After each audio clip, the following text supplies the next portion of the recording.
Hello guys and welcome back to Arizona Adventure Park to the Safari Zone. First of all, we're going to use the new first person view mode and that we got in the update 1.9, and we're going to have a look in what has changed in the meantime, because I was a little bit busy changing things up a little bit because I was not that happy with our ledgeway habitat. So I created it a little bit new and designed it a little bit new. So I used the possibility of using the fog with the water sections in the habitat and not putting in the special effects piece by piece. And I also did some work on the foliage. On the right side, where we can see the platypus in the background, I didn't change a thing on the outdoor habitat, and I did not change anything on the inside as well, because I thought that habitat was pretty neat and I was pretty happy with it. So there was no need to change a thing. Once again, no platypus in the indoor pool, but they use it. I saw them already. What has changed a lot is the habitat for the small clawed otters. I deleted the part with the slide, with the water slide, because I was not too happy with it, and I changed a lot of the whole habitat. Made it a little bit bigger, gave them a little bit more of land area, and yeah. But what we are going today, and what you can see right here, is we are doing a lot. We are going to build a habitat for the white rhinos, combined with the Thompson's gazelle. And for that, as you have seen, the video is taking a little bit longer, or I should say much longer than the previous videos, because I was doing a lot. I have so many ideas these days and so much inspiration, and yeah, so I'm going to build some more intense things these days, or I already have built more intense things these days. So what is going to happen here is I'm building a pretty well designed rhino house here. Later on in the video, I'm going to build a little souvenir shop as well, and of course we're building the outdoor habitat of the rhinos.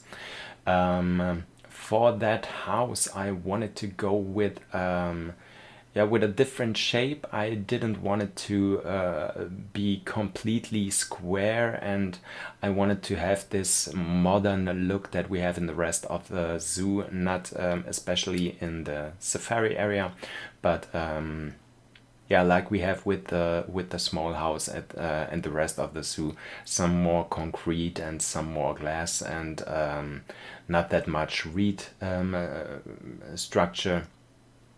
So I also wanted it to be a little bit out of shape and still geometrical.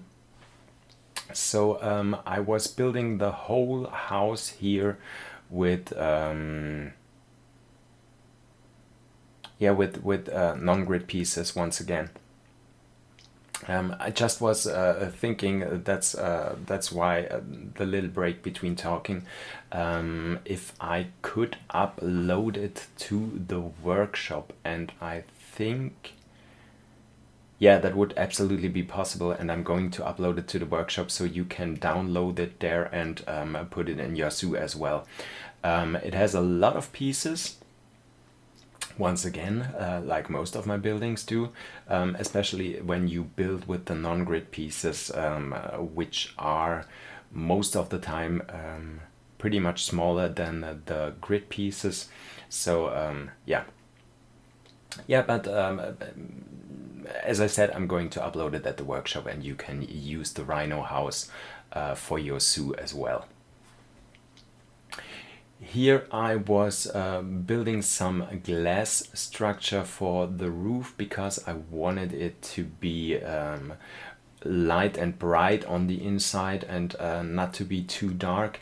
When you cover buildings with just some concrete blocks or some of the roof pieces, you might have a very dark inside of the house.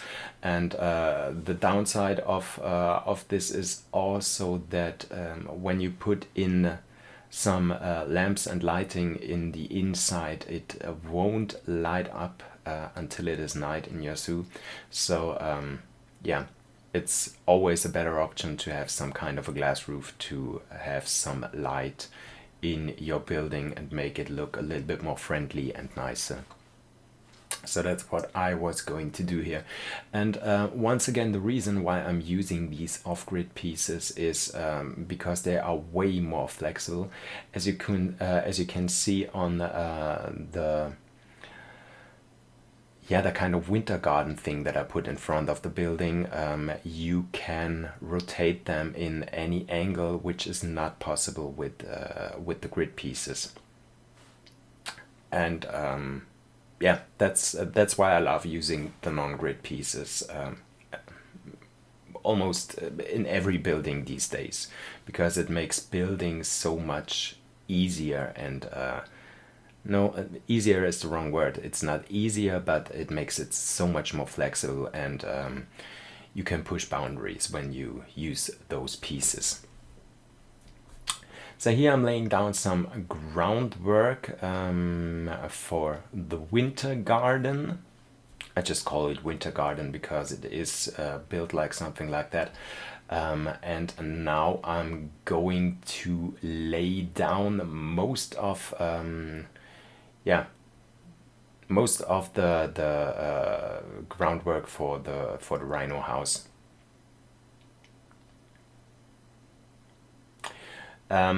Most of the time when I start building, I don't have an idea how I want the building to look. I have a slight idea. No idea is absolutely wrong. I have an idea.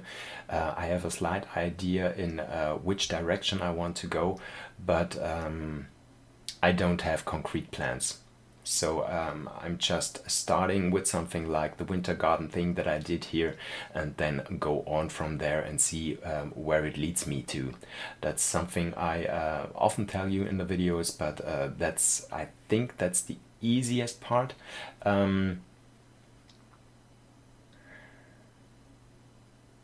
Yeah, unless I'm thinking of recreating something. But if it is just an slight idea that I have in my mind, I'm starting from a point or with a small idea and see where it takes me to.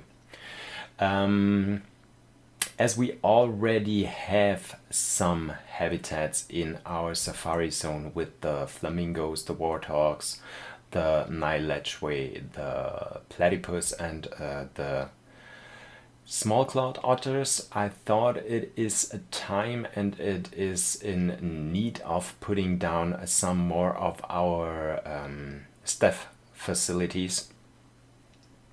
And so I wanted to combine the facility in with the Rhino house, which would make a little bit easier, and so I didn't have to think about two different buildings and how to design them and how to build them. So yeah, and that is something that would absolutely make sense, as in real life zoos you might see that as well, that especially in big houses where the guests can also enter the houses, there's most of the time also a staff facility in the background somewhere, at least some place where the staff is preparing food for the animals. With these dark concrete pieces that I'm putting down here, I'm going to create the indoor area for our rhinos. This should simulate something like these flexible yeah, like these flexible floors that you have often in houses for elephants, rhinos, tapirs, and something like that, because they are very vulnerable at when it comes to their feet. So it is not good for them to walk on concrete or something like that, because that will cause severe injuries to their feet at least when they are getting older. Yeah, and here I'm going to create a door for the animals where they can leave and enter the house.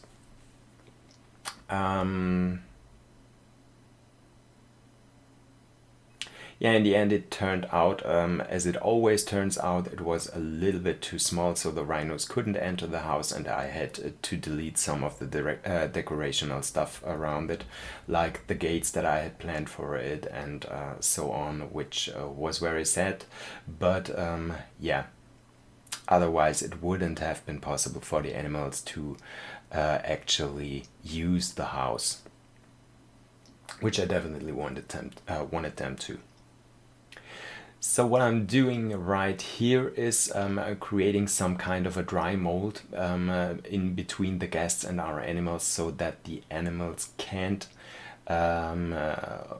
walk towards the guests, so that we have some kind of a barrier here, but also the visitors be able to come pretty close to the animals.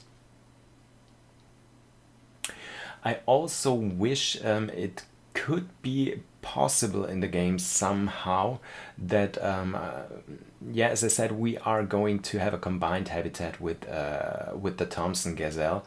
I wish it would be possible for us to select that we don't want the gazelles to be able to walk into the rhino house. It definitely would be possible to create a house for the gazelle, which I have done. I built something. No, I copied the stable from the Nile Ledgeway, so that the gazelle can use it as well in their habitat. Yeah, it is possible to create the entrance to the building in a manner that the rhinos won't be able to enter it, because the rhinos have a bigger hitbox than the gazelle do. Of course they do. But it is not possible to make any selection that smaller animals can't enter buildings or habitats that bigger animals can use. Yeah, so it's sad that it is not possible, but yeah, it is what it is. And until now, I haven't seen the rhino or the gazelle using the house. So maybe both of them just don't use it. Okay, what I'm doing right here is I'm going to put down the roof for the house and clean up things a little bit. As you also could see, I put in a toilet in the house as well, because as I mentioned in the previous episodes, we still don't have a toilet in the safari zone, and I thought it is definitely time to have a toilet somewhere. And this is not going to be the only toilet. I think I'm going to put one close to the train station as well. And I also noticed again that none of our guests are entering the safari zone. They are going to the restaurant, having some food there, and then leaving the safari zone. They are not watching the flamingos, the warthog, or all the other animals that we have in here. So I did some changes off camera, and I put down some vending machines for drinks, and also put some education boards down for our animal habitats, because we didn't have some of them there. Because I didn't create some new ones for the animals in the safari zone yet. I have to do that off camera. I have so many ideas for that, and I wanted to take some time off camera to create some new stuff. Yeah, but I put down some education boards, some of the in-game ones, and as I said, some of the vending machines for drinks. And now the guests are coming in to the safari zone slowly. But yeah, finally they are coming. What I noticed here as well, which you can't see right now, the down part of using the off-grid pieces is that you don't have any idea anymore of the size of things. So the size of the doors, the custom doors that I was building with the glass pieces and these construction metal beams, yeah, those doors were very small. I might say they were Hobbit-like, so I had to change that later in the game so that it wouldn't look weird when our guests are morphing through the walls and going through the walls with their heads. So don't worry, I changed that. But I didn't see already if it is high enough because, as I said, our guests are not coming to the safari zone yet, but they will. Yeah, this was what I was going to do for the entrance for our animals in the building. I was building this gate with these construction pieces here. With these yeah, architectural steel beams or whatever they might be called, and I also built some kind of gate with these pieces here, which I thought looked pretty nice and pretty suitable for the white rhino. Yeah, but in the end I had to delete it because it was just a little bit too tiny for the big rhinos to walk through the door. Well, in theory they could have walked through the gate, but yeah, they decided not to because the hitbox was a little bit too big.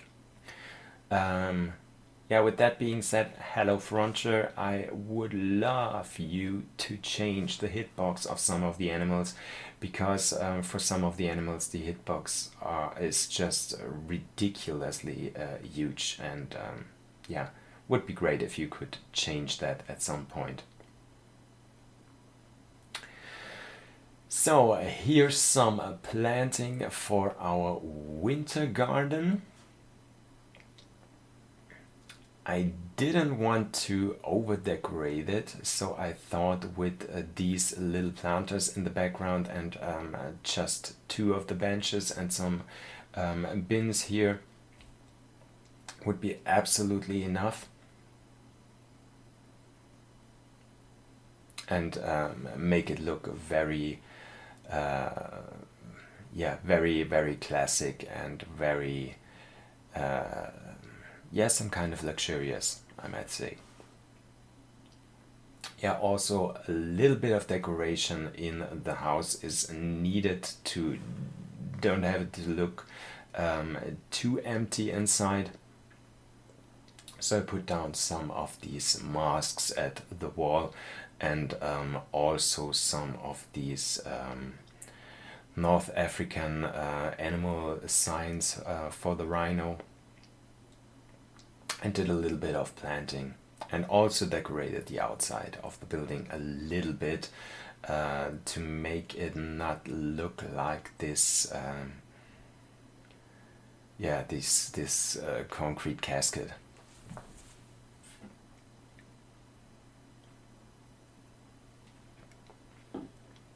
Just need to drink a little bit because I have a lot to talk in this big video today. Yeah, as I said, some decoration in the inside of the building and also a little bit of planting. You don't want to have too much in the inside, at least for this style of building, because it would look a little bit weird. So I thought some nice touches is absolutely enough for that.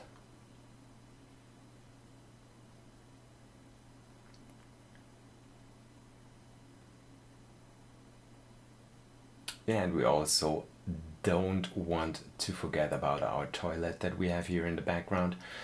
And this here was the point when I noticed, oh my god, the doors that I put in there are pretty small. Because you can see, yeah, for the toilet,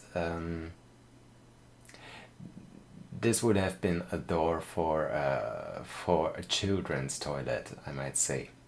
And that was when I was going to change the door for the entrance to the Rhino house as well, because I thought, I know that is not possible for our visitors to enter it without it looking a little bit weird.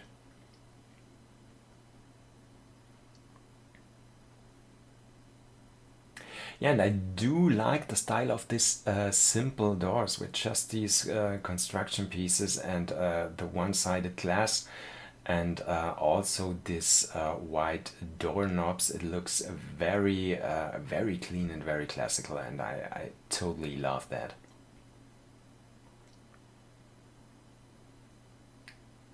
Yeah, and here was the part where I was changing the doors, as I told you. And I really love the roof of this house. It looks so beautiful and so welcoming and so yeah, so bright, and yeah, I'm just in love with that. It could absolutely be a real life build, I think.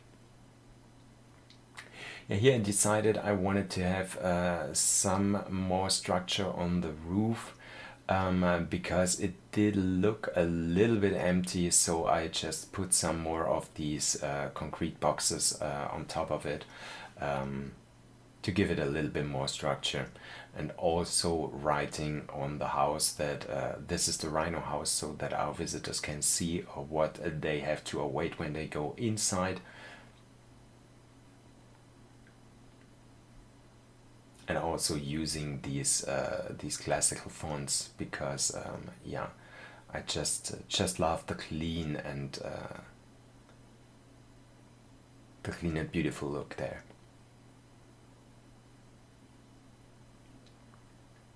Just put some metal signage on the background of it, and did some decoration with the tile pieces that we got from the Africa DLC. And then once again, some concrete on the outside to shape the whole building up a little bit more.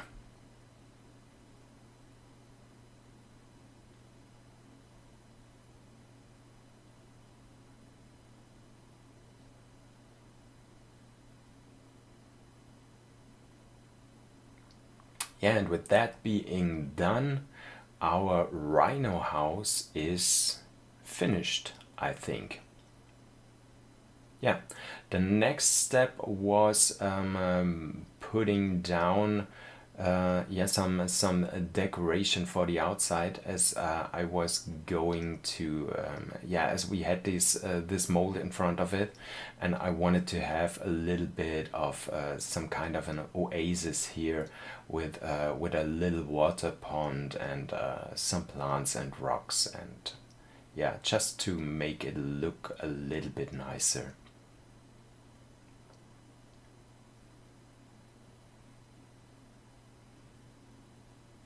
Yeah, and also put down some decoration for our path once again. And I wanted to have some kind of a statue inside of this little natural pool here. And I decided to go for these plaster blocks, and made some kind of a pedestal in the middle, and put down this arty rhino sculpture, and some water fountains to make it look a little bit nicer. Yeah, and I'm pretty happy with how it turned out.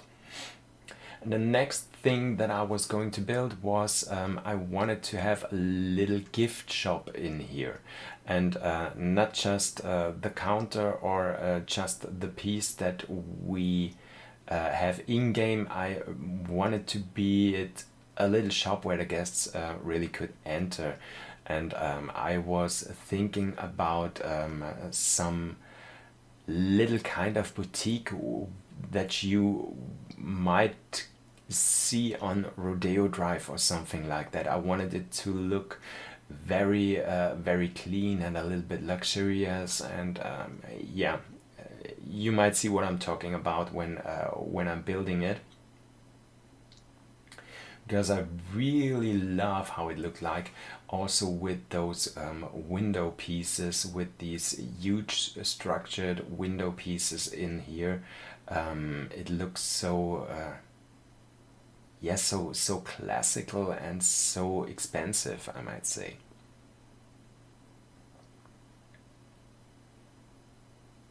Yeah, I'm also gonna upload this gift shop to the workshop. You will find the link to my workshop in the video description, so you can download it from there and use it for yourself if you like to. Also, I have decided to upload much more on the workshop in the future, because I didn't do that much. I built some very nice habitats and buildings in all of my series, but I barely loaded things up to the workshop, and I'm going to change that in the future, so you can use a lot of the stuff that I'm using in my zoos for your own zoos now. And I hope you like that and you appreciate that. Yeah. Creating the decoration for the inside of the shop, we actually do have a lot of props and decoration stuff these days, especially for the African theme, and so it wasn't that hard to find some of the pieces that I wanted to have in there to decorate it. Um, yeah, especially creating these shelves was not that hard. You just have to put down some of the concrete pieces and put some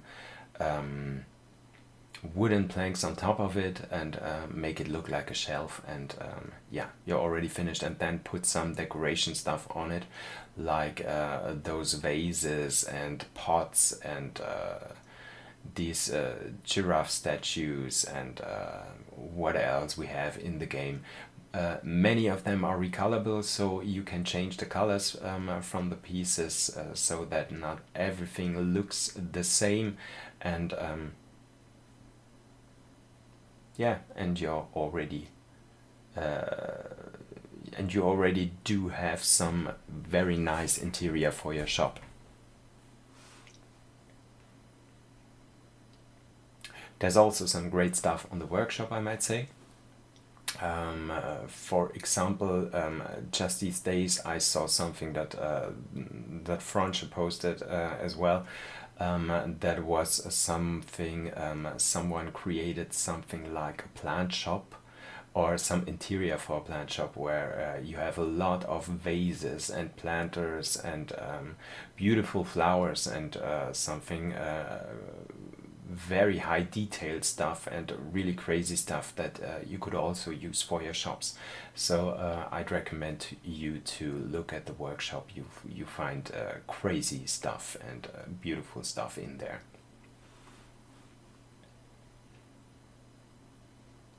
Yeah, as you can see, our gift shop is almost finished. Just some finishing touches, and also putting some signage out there. And I think it looks like a nice little shop that you might see in a city as well. I think of adding some more of these shops in that area. Um, close to the lake, because I think that would look really, really cool and really great. And we also do need something in that area because we're going further away from the restaurant. So I think about having a little coffee shop or something in there as well, and maybe some kind of a bar where people can sit outside and look at the animals, look at the lake, and yeah, definitely thinking about building something like that in the next episodes as well.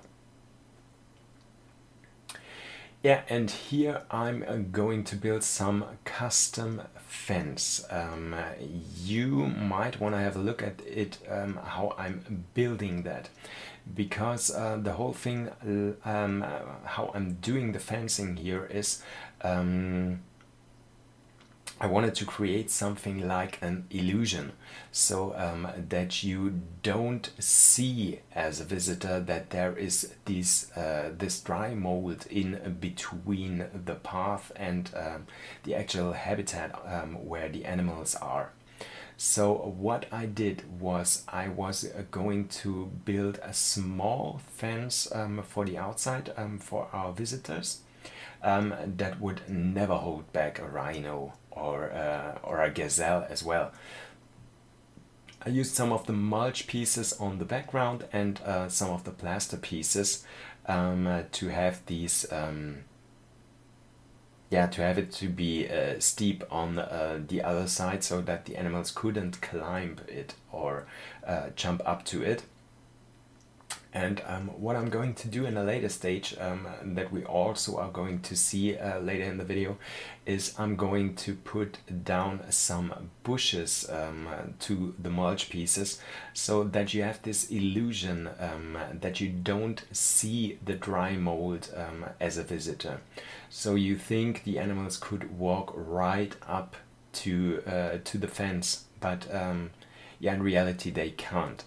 So it's a pretty easy way to create a custom fence and make it look nice from the visitor's perspective. Also for the areas where we don't have that dry mold, I designed a bigger fence with these mesh piece fences and these concrete beams, and also a second fencing on the other side, so that our visitors are not going to walk straight towards the fence to the animals and touch them through the fence. And once again, for the other part where our visitors can't go and can't see into the habitat, I have built this concrete walls with some fencing on top of it. As you can see in the background, I copied the house from the Nile ledgeway, so that our Thompson's gazelle can use the house.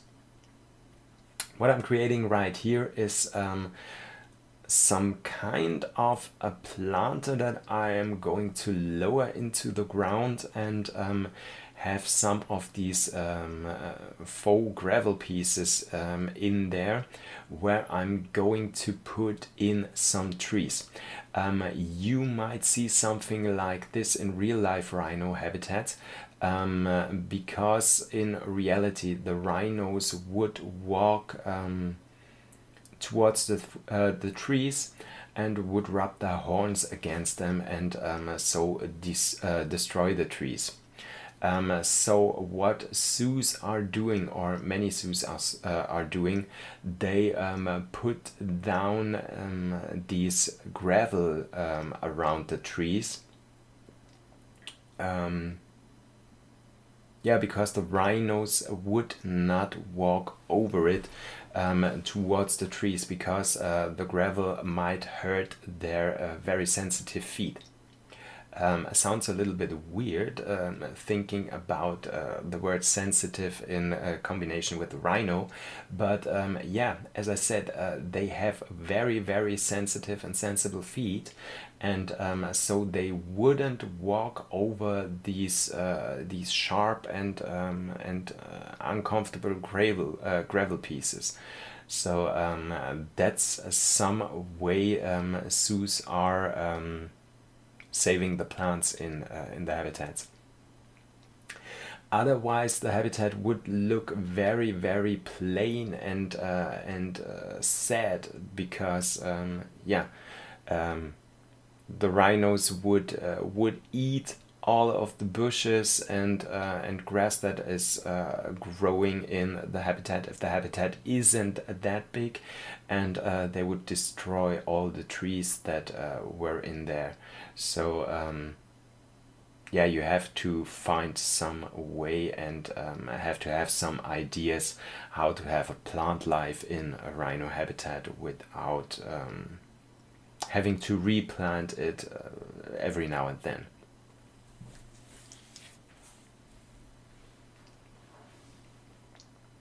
And also, with that being said, it will hold back the rhinos from going towards the trees and hurt the trees, but it actually won't hold back the Thompson gazelle.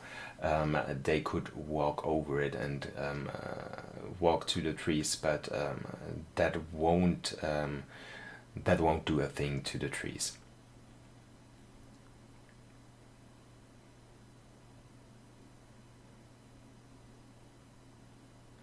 Yeah, also was thinking about putting another animal into the habitat besides the white rhino and the Thompson gazelle, but in the end I decided that yeah, that I'm fine with just two species in there,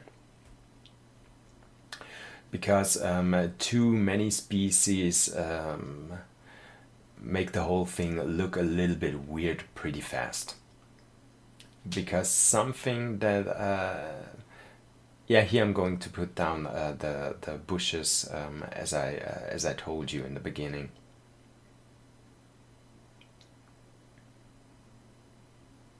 Yeah, and you can already see the illusion. You think that the rhinos could walk straight towards the fence, but they can't. Yeah, what I was going to say, when you put in more species, it looks some kind of weird, because something that almost no game, or I might say no game until today, has managed to do right, is the herding of animals.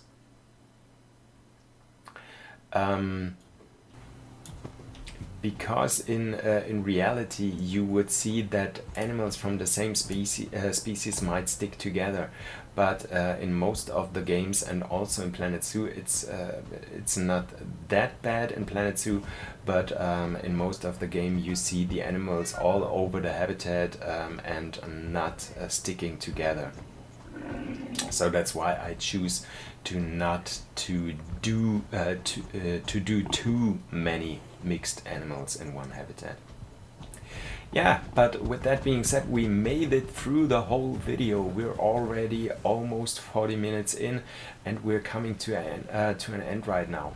The only thing that is left is to watch our beautiful rhinos and the Thompson gazelle.